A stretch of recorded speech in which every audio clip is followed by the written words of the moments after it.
were built to threaten the United States. This was not a line from a Hollywood movie, but rather from the real-life head of the U.S. Pacific Fleet, Sam Paparo. The admiral literally said that to military reporters and the whole world at a conference in Washington in late November of 2022. And you can't blame the guy. The tension is even higher than that. Because while Uncle Sam is spending top dollar in military aid to Ukraine, $18 billion so far to be precise, China is not wasting any second. The Chinese Dragon has just built a submarine, 6 of them, that can wipe out America in 30 seconds. But what's stopping them from pressing the red button? That's what we're gonna find out today. Spoiler alert, there's a big plot twist ahead. First of all, let's address the elephant in the room.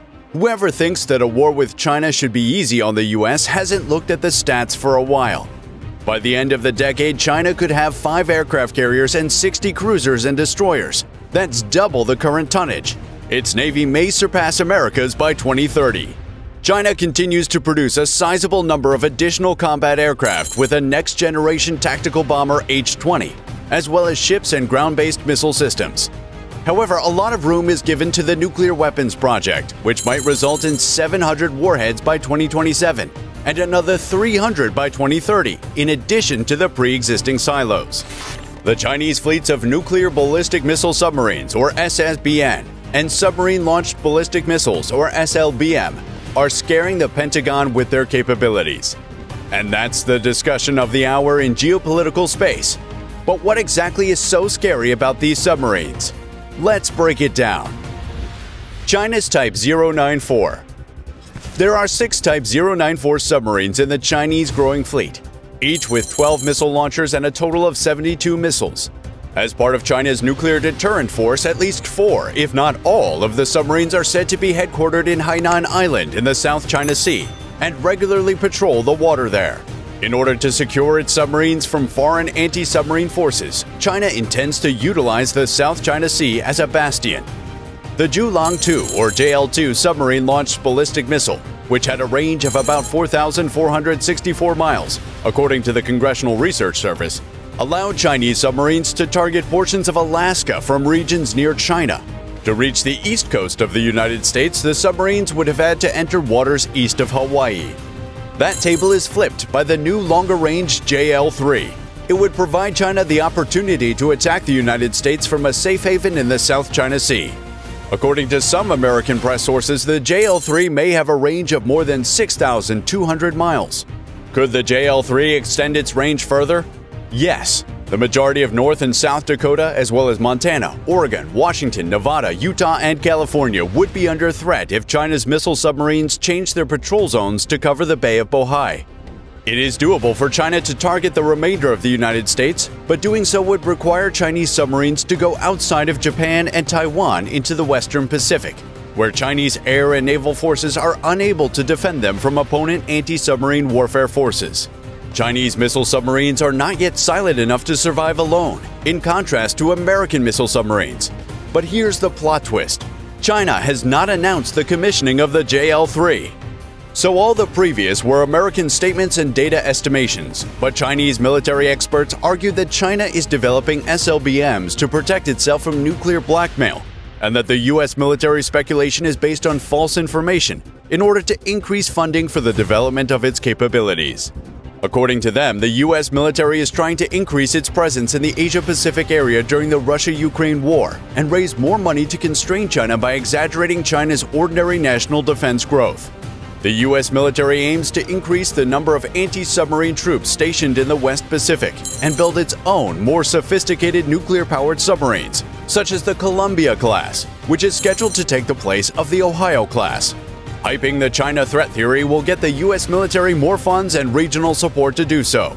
In addition to the fact that its nuclear forces based on submarines are primarily designed for counterattacks, China retains its nuclear capabilities at the exact minimum level necessary for national security. They won't aggressively threaten or attack anyone, but they will stop other nations from using nuclear threats against them. So, to put things into realistic perspective, by 2030, China could afford to raise the number of cruisers and destroyers from 36 to 60, as well as its carrier fleet from 3 to 5. It may ultimately result in an increase from 6 to 10 of the Type 094 nuclear-powered ballistic missile submarines. The Chinese Navy's overall tonnage, or total weight of its ships, would rise from its current level of 1.3 million tons to almost 2 million tons.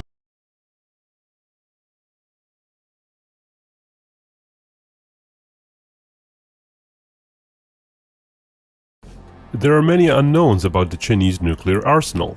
At the same time, what is apparent is that China's military is in the process of increasing its nuclear arsenal several-fold.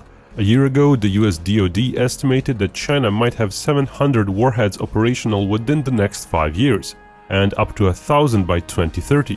But this past summer, those estimates have gone up even further. China has indeed been busy building lots of new missile silos over the past year or so. So how many warheads might it really have right now? And how many might it be aiming for? Watch the video to find out.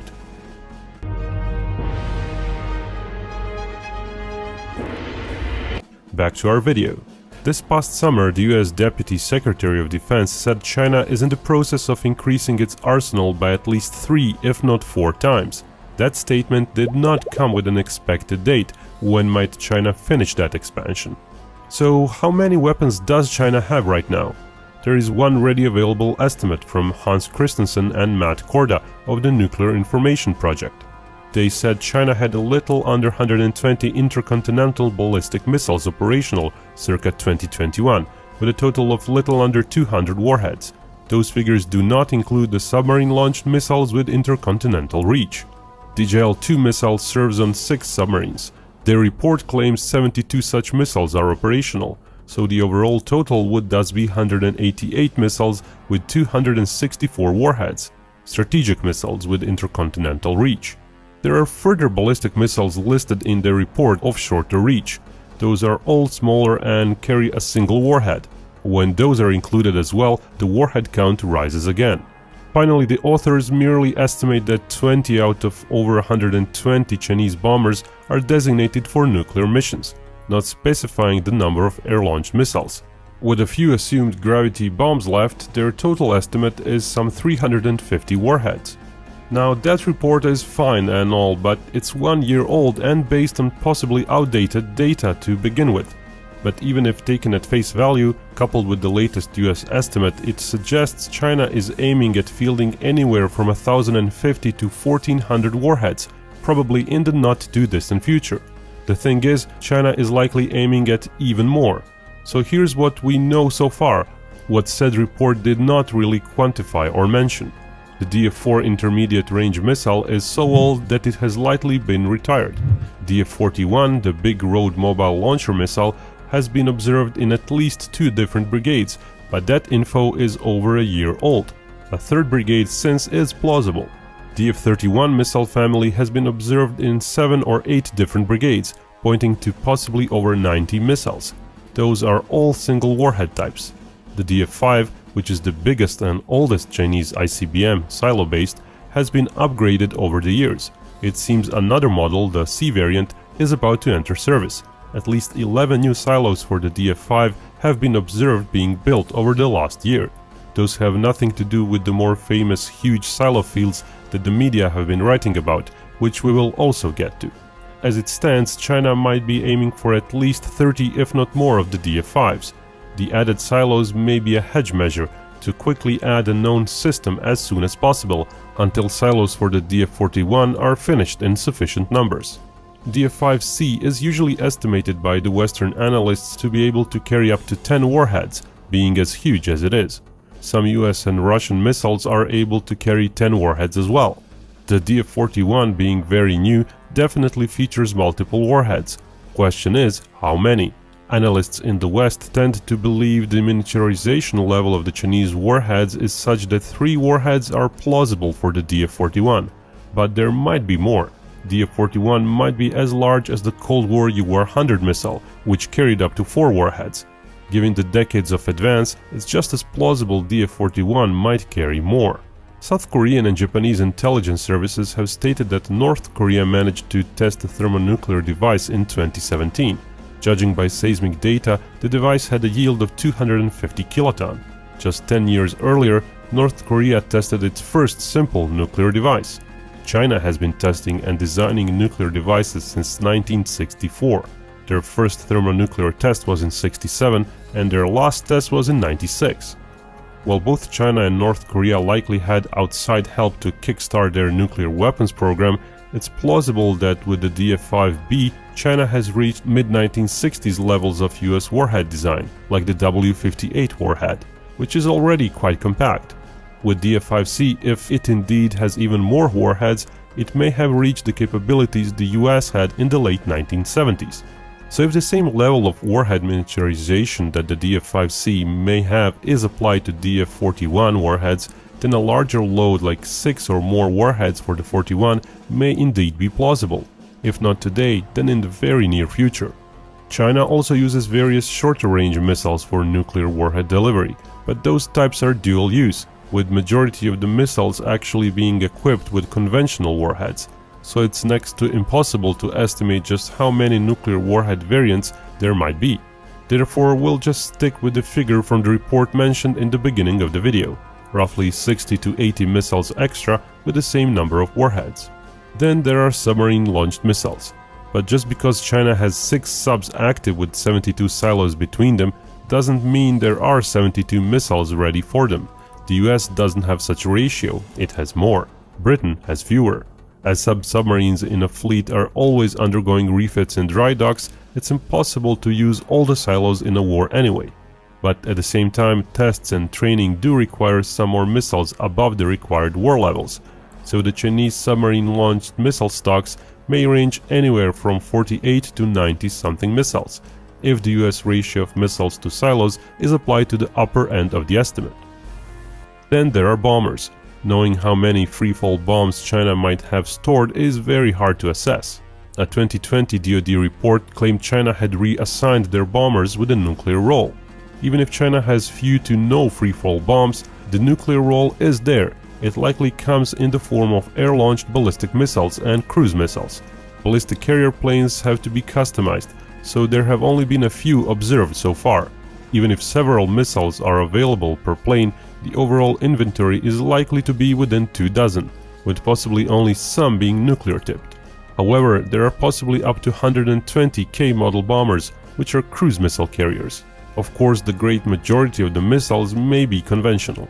US, for example, has 46 bombers capable of carrying nuclear-tipped cruise missiles, out of the total number of some 150, including those in reserve. For those 46 bombers, some 500 new cruise missiles are available. Then again, a B-52 can carry up to 20 such missiles. The Chinese H-6 is much smaller and carries up to 6. So while we can't know how many nuke cruise missiles those planes have available, one can try to make an interpolation based on US numbers. It's complete conjecture, but it's at least an attempt to make an estimate. So in the end, at the time the US made that statement about Chinese arsenal growing 3 to 4 times, China likely had between roughly 300 and 650 nuclear warheads, when both strategic and tactical warheads are included. That's a wide range of warheads included, of course, because of uncertainties. How many road launcher missiles are there? Are all DF-5 missiles B models by now? How many submarine missiles are there? How many nuke-tipped cruise missiles might there be? And so on. So if that US estimate of future growth is applied to these new numbers, it may point to the Chinese arsenal growing anywhere between 960 to 2600 nuclear warheads. While the upper range of that estimate may sound incredible, given enough time, it's not implausible. Because China is already showing signs of additional systems in development. There's the next-gen submarine-launched missile. While often called JL-3, the one that's currently in testing may actually not be that, but a variant of the existing JL-2. That's because it was tested from an existing Type 094 submarine, which has fairly small silos. Given that the base JL-2 is already range-constrained, it's plausible its next iteration, dimensions constricted, will prioritize extra range rather than add more warheads. Still, a future larger submarine is a given eventually, usually dubbed the Type 096, and multiple warheads are a given. Only question is, will we see those subs by 2030 or later than that? H-6 bomber production is ongoing. more are getting added. Plus, the all-new larger H-20 bomber is in development and may be revealed within a year or so. It's inevitable that the overall cruise missile capacity of the Chinese Air Force will increase, possibly a few times over. With it, more nuclear-tipped cruise missiles also seem quite plausible. It's hard to tell whether the road mobile launcher numbers will keep increasing, but it's plausible that the older DF-31 missiles will at some point start getting retired. Maybe the newer DF-41 system will replace them. If that happens, several times more warheads may come online. Finally, we come to the biggest new development, the missile silos. So besides the 20 or so old DF-5 silos, and besides the dozen or so additional DF-5 silos being under construction that we already mentioned, last summer China embarked on a massive building project. 3 separate missile silo fields are by now in advanced stage of construction. One at Yumen, another at Hami, and a third one at Ordos. The Yumen one seems to have already finished with the big excavation work. Altogether, those feature some 310 observed silos under construction so far. In addition to those, a small early silo field at Jilantai has been under construction since 2016, possibly for training and testing purposes. Some silos should be operational today.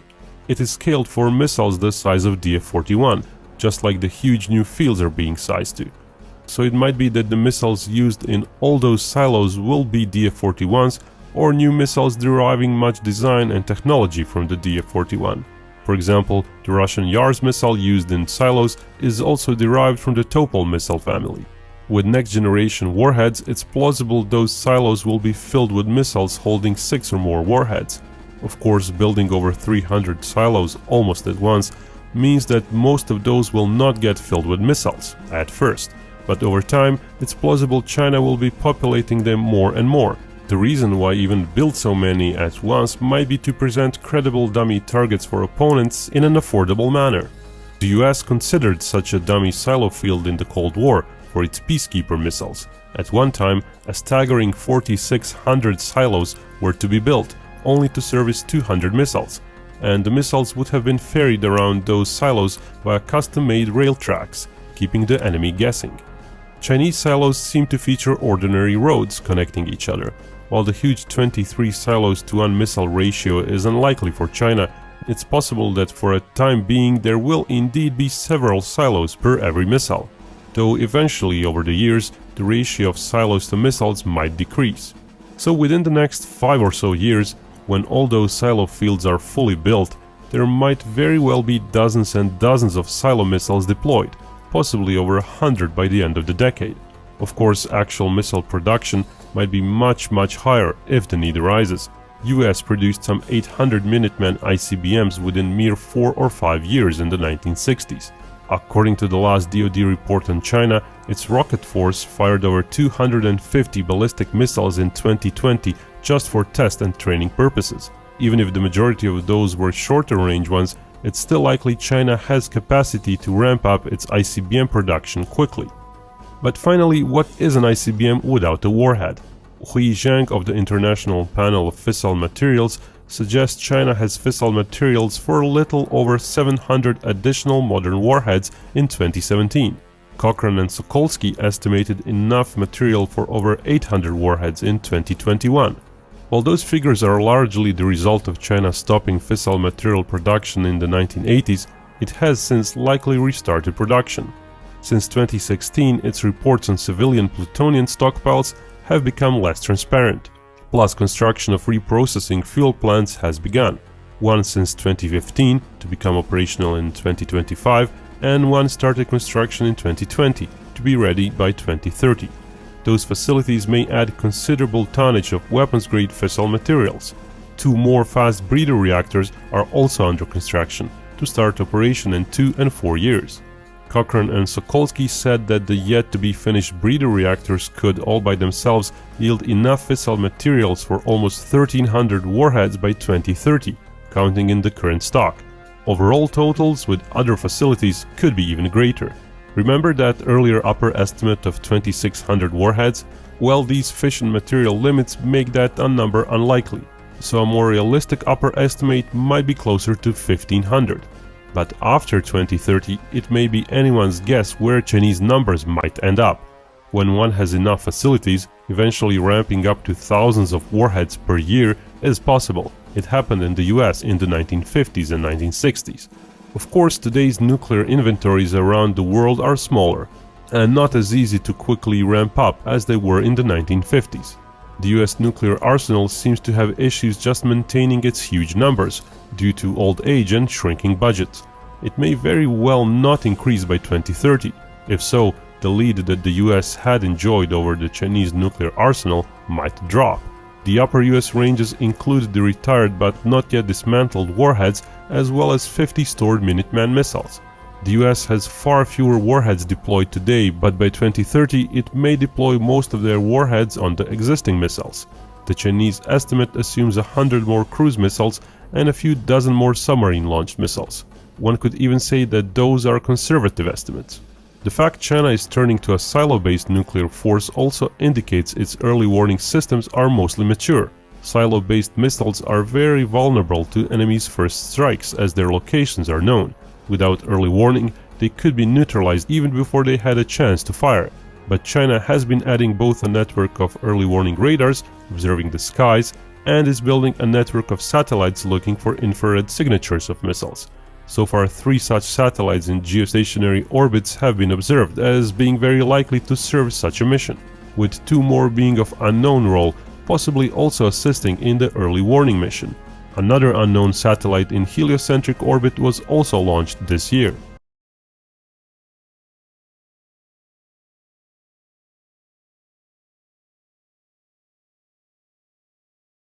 如果美方不踩刹车，继续沿着错误的道路狂飙下去，再多的护栏也挡不住脱轨翻车，陷入对抗冲突。谁来承担其灾难性的后果？这样的竞争，就是以两国人民的根本利益和人类的前途命运为赌注的豪赌。